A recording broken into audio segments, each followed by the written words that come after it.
My name is Bill Whitford. I'm with GE Healthcare. I'm operating now as the Strategic Solutions Leader, which means I'm looking at some of the newer technologies and the directions of biomanufacturing.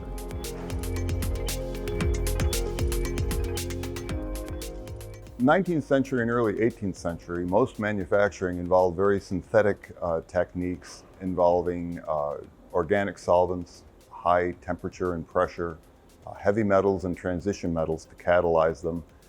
And while they were very efficient, we now see them as a burden to the environment and unsustainable. So in looking where to go to improve this, we go back to nature and see what systems are working in animals, because animals and plants and bacteria make most everything that we use. Just the problem has been it's inefficient. So we take these systems, we take the materials, the surfaces, the processes from animals, and using digital and microfluidic technologies, we're able to improve them, make them more efficient to generate the same product that maybe originally occurred in nature more efficiently and harness that for our uses. Currently, what my interest is in what's called the biologicalization or the biological transformation of industry and medicine.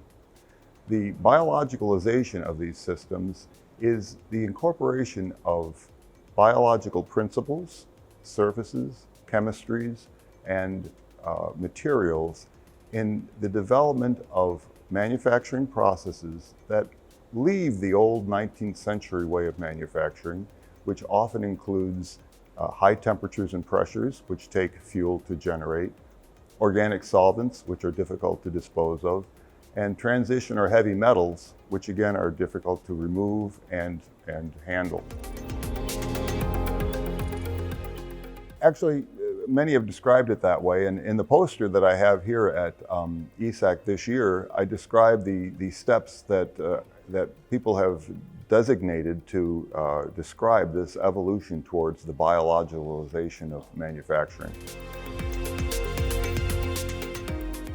I like to designate or separate the approaches to biologicalization into two categories. The first one is kind of the small molecule or chemical approach, and that's where we use surfaces, chemistries, and materials from biology to generate our products. An interesting illustration of this is that just last year, Frances Arnold won the Nobel Prize in Chemistry for her work in accelerating the evolution of enzymes to convert primary materials into our final products. And that's the type of thing that many people are focused on in replacing the old 19th century style with the new biological approach.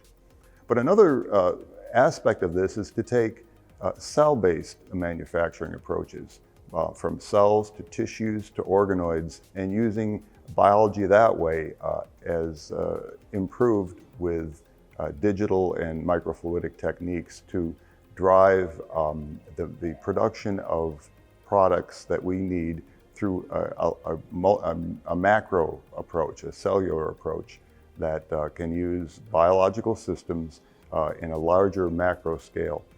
An example here is where we generate organoids to replace synthetic assays and that rely upon either unsustainable chemistries or reduced sustainability chemistries, or even using entire animals, which is also undesirable from a sustainability point of view and from for other concerns.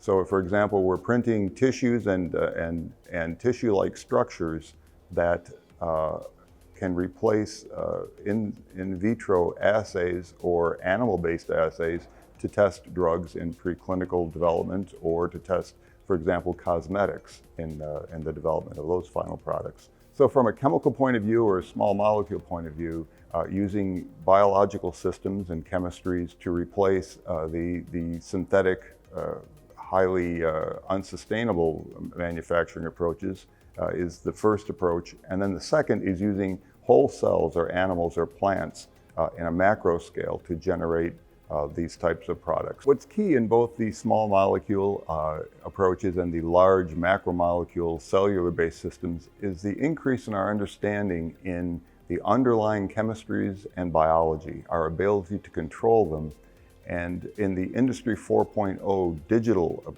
technologies, which allow us to take these biological systems and make them more efficient so that we can use the biological principles we left for efficiency and incorporate them now in a more efficient, and sustainable manufacturing approach. Well, we see advances in this type of approach in some particular elements of manufacturing. We see the potential of it in many more.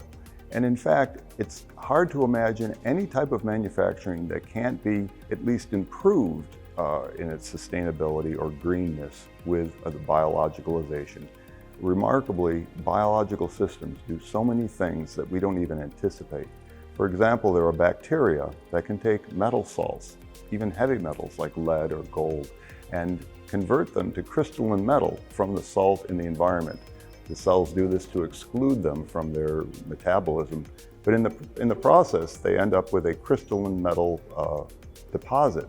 So it's amazing that even something like generating crystalline metal from soluble residue can be accomplished in a biological means.